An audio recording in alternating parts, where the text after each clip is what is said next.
अस्सलाम वालेकुम। औज़ुबिल्लाहि मिनश्शैतानिर्रजीम। बिस्मिल्लाहिर्रहमानिर्रहीम। आज मैं आपको ये बताऊंगी कि वज़ू करना क्यों ज़रूरी है और वज़ू करने का तरीका।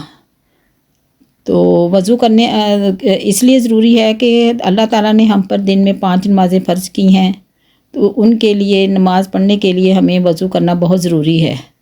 वज़ू के बग़ैर नमाज नहीं हो सकती और कुरान पाक की तिलावत करने के लिए भी वज़ू बहुत ज़रूरी है।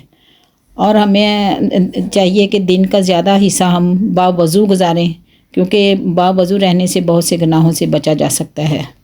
तो अब मैं आपको बताती हूँ वज़ू करने का तरीका। तो सबसे पहले बिस्मिल्लाह पढ़ लेनी चाहिए और उसके बाद वज़ू करते वक्त ये ख्याल रखें कि आपके ऊपर वज़ू के पानी की या किसी और पानी के छींटे ना पड़ें।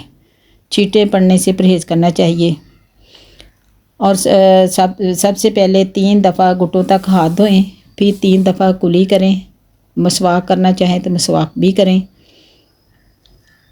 और कुली करते हुए अगर तो कोई रोज़ादार है तो वो गरारा ना करे, क्योंकि गरारा करने से हलक में पानी जाने का खदशा है। और अगर रोज़ादार नहीं है तो हलक तक गरारा करना चाहिए। फिर 3 बार नाक में पानी डालें और बाएं हाथ से नाक को साफ़ करें। और जिसका रोज़ा हो वो जहाँ तक नाक का नरम हिस्सा है वहाँ तक पानी ले जाए। और फिर 3 दफ़ा मुंह धोए, सर के बालों से लेकर ठोड़ी के नीचे तक और दोनों कानों की लो तक पानी अच्छी तरह बहाए। दोनों आबरों के नीचे भी पानी पहुँच जाना चाहिए, कहीं से मुँह का हिस्सा, चेहरे का हिस्सा खुश्क ना रहे।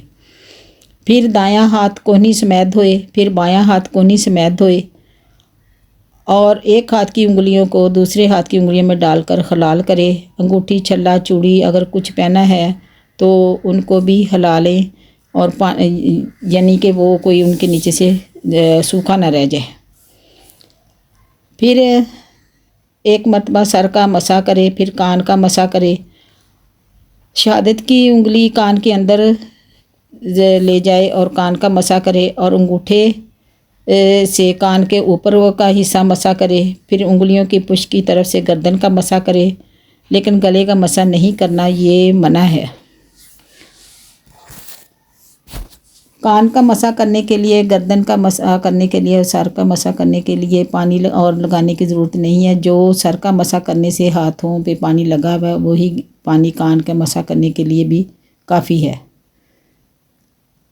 फिर इसके बाद दायां पाँव टखने समेत धोए, फिर बायां पाँव टखने समेत धोए।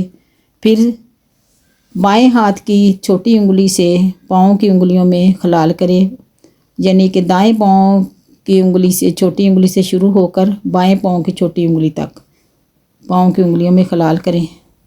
ये है वज़ू करने का तरीका। लेकिन इसमें बात चीज़ें ऐसी हैं कि अगर इसमें एक भी छूट जाए या कमी रह जाए तो वज़ू नहीं होता। ऐसी चीज़ों को फ़र्ज़ कहते हैं। और बाज़ बातें ऐसी हैं कि इनको छूट जाने से वज़ू तो हो जाता है, लेकिन उनको करने से सवाब मिलता है। और शरीयत में इनके करने की ताकीद भी है। अगर कोई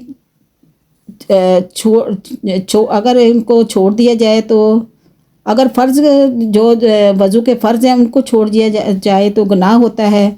ऐसी चीज़ों को सुन्नत कहते हैं। और बात चीज़ें ऐसी हैं कि करने से सवाब होता है, ना करने से कुछ गुनाह नहीं होता। शरअ में उनके करने की ताकीद भी नहीं है। ऐसी बातों को मुस्तहब कहते हैं। मेरी वीडियो को लाइक करना और चैनल को सब्सक्राइब करना ना भूलिएगा।